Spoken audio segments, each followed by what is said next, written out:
top seed in the East is taking care of business through 2 games. Here's their head coach, Dwane Casey. Bruce? Dwane, what did you like best about how your team kind of responded after they challenged you in the fourth quarter, cut the lead to 5? Well, I like the way the starters responded. Our second unit has got to come in with a sense of urgency, some toughness that they've shown all year. And because we can't run up the minutes for our starters, extensively. And again, they had some good moments, but not enough. So I like the way the starters came in. I like the way Serge battled down the stretch. Cal and DeMar did an excellent job, but we got to get some more guys to join the party. Dave? Dwane, John Wall with 22 second-half points. I mean, what do you make of the way he made a run at you? You saw it, Dave. I mean, it's just going where he wanted to go with the ball. We got to do a better job of getting down in the stance, containing the ball, and the bigs got to do a better job of protecting the rim. And and we've done it. So it's something can be done, and we just did not do a good job in the second half tonight. Nikki? Coach, Fred was limited to just 3 minutes in this game. Was that because of the shoulder? Or was he was tentative. He was just too tentative, and just felt like we had to, get him out and let him rest a little bit more, just see where he was. He just wasn't ready. And, he's courageous. He wants to play. He's trying to play. He's a tough kid, but, Mother Nature's just telling him to take his time and let it heal a little bit more. Mike? Dwane, Michael Grange from Sportsnet. What did you make of the way, or what do you make of the way DeMar can kind of read the game? I thought DeMar was super on the offensive end. We needed every point. He showed offensive toughness. They were into him. They were doing a lot of switching. He attacked their feet, and we figured that's what they were probably going to do. And he did a good job of attacking it, and attacking the blitzes early in the game. Just all around reading, and that's just through his maturity. And we talked about it this morning. He's grown a lot from that standpoint. 2 years ago, I don't know what he would have done, but he did an excellent job of reading what the defense was doing to him and making him pay. Mike? Dwane, Mike Gander from the Toronto Sun. What do you make of the job you guys have done on Beal to this point? Again, I think he's missed some good looks. I don't know if we've done anything special, Michael. I think he's missed some good shots, and OG's done a decent job, but everybo's guarded him. Attention to detail, but we haven't stopped him. I mean, I don't know. He's had some good looks. Eric? Eric Curran, The Athletic. JV and dribble handoffs has been a big part of your offense for a while. How much more versatility is he treating those plays, and how many more options is he sort of seeing in those plays now? Well, he's first half he had to keep action, which is good. He's always got that prerogative. More so than anything else, him handling the ball out there, he's more involved, Eric. He feels like he's more involved, and I thought the last few years, if you didn't call a play for him, he just didn't have that same juice running the floor and on the defensive end, and just him touching the ball helps him be involved. He's making good decisions with the basketball. Tonight they just went so small. Like I looked out there, they had 3 point guards out there, and a 2 guard at the small power forward, and a 3-man at the center position. So it was tough for him. And again, he's going to come to a point in his career where he can go out there and guard a small forward in those situations.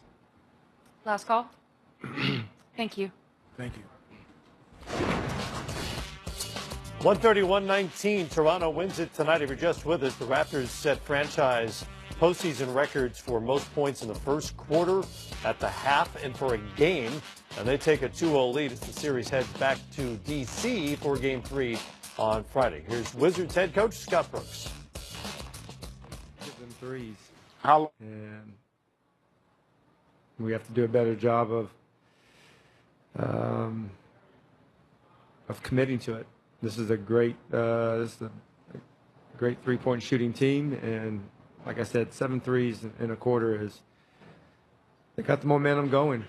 We missed some shots. We missed some easy shots. Missed some layups. We missed some wide open shots. We missed some threes ourselves, but we can't put your head down and give them everything they want. And they did. That's how they jumped into a 23-point lead.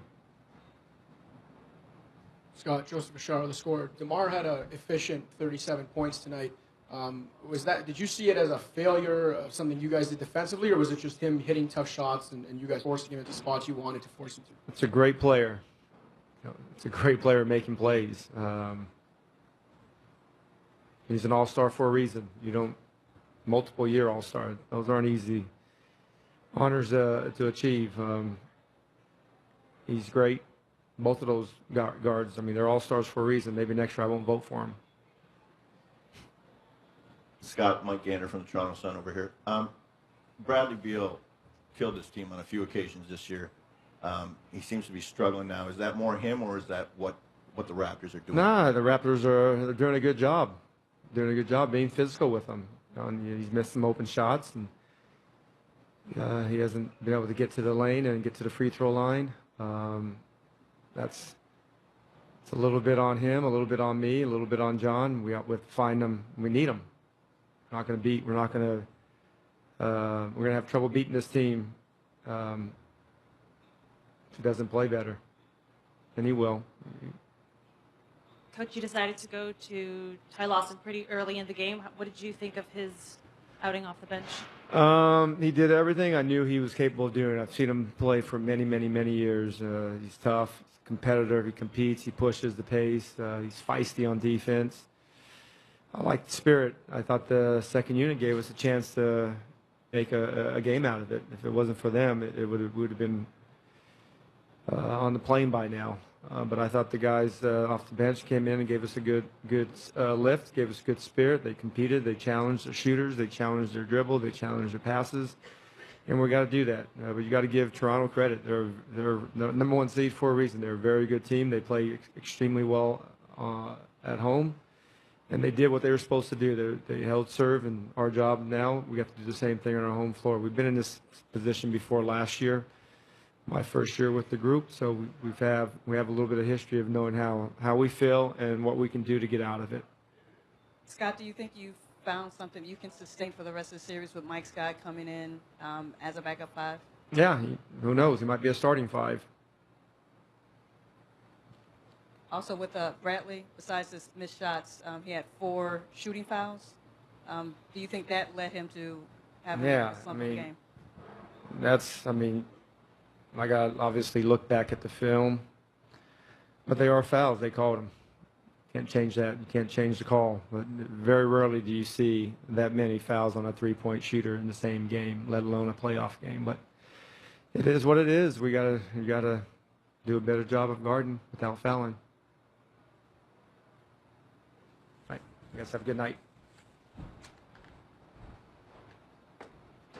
All right, Scott Brooks there.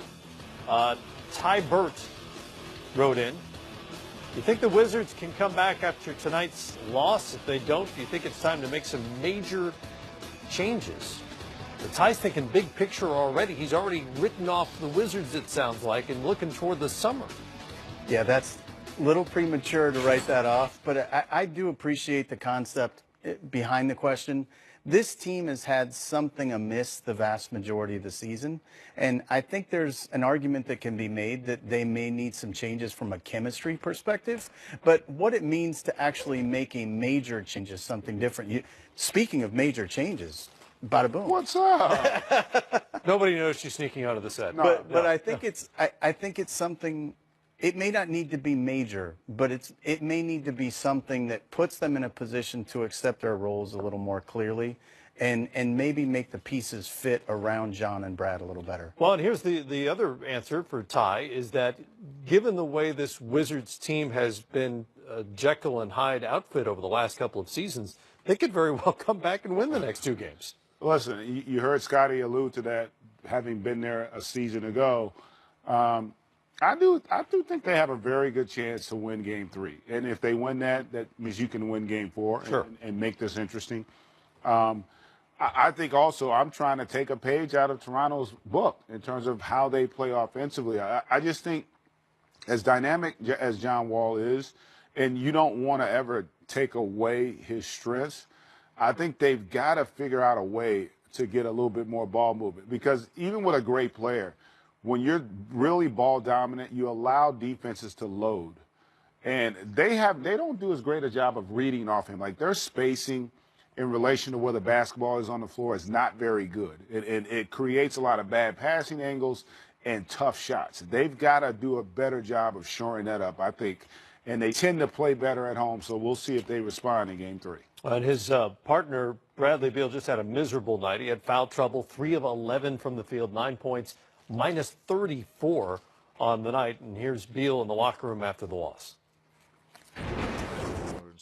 Guys, they're doing a good job penetrating, pick and roll coverage. They were abusing us a little bit, hitting that pocket pass and finding the guys on the weak side, and a lot of miscommunications on a lot of switches we could potentially have, and taking those shots away. But it's a lot of guys in which we went over the scouting report, and this guy's making threes that it's not really their MO coming into the series. But we got to respect what they've been doing, and do whatever it takes to take them away. You guys have talked so much about the defense the last couple of days. Did you feel like you had it figured out coming into tonight? Oh yeah, I think I really feel like it's nothing really crazy that's beating us, like in terms of their sets and their offense of stuff that they're running. It's just, I think we're shooting ourselves in the foot, coming off to slow starts, allowing guys to get open threes, allowing guys to get those shots, allowing guys to get layups. You can't allow a team to get both. It has to either be one or the other. You can't give up threes and layups, or you'll be down in 20 in the first quarter like we were. So, we just got to go back to the drawing board. We got 2 at home, and we got to take care of our house. We got to keep our hopes alive. Does it seem like the mentality is that you guys can dig out of this 2-0 hole?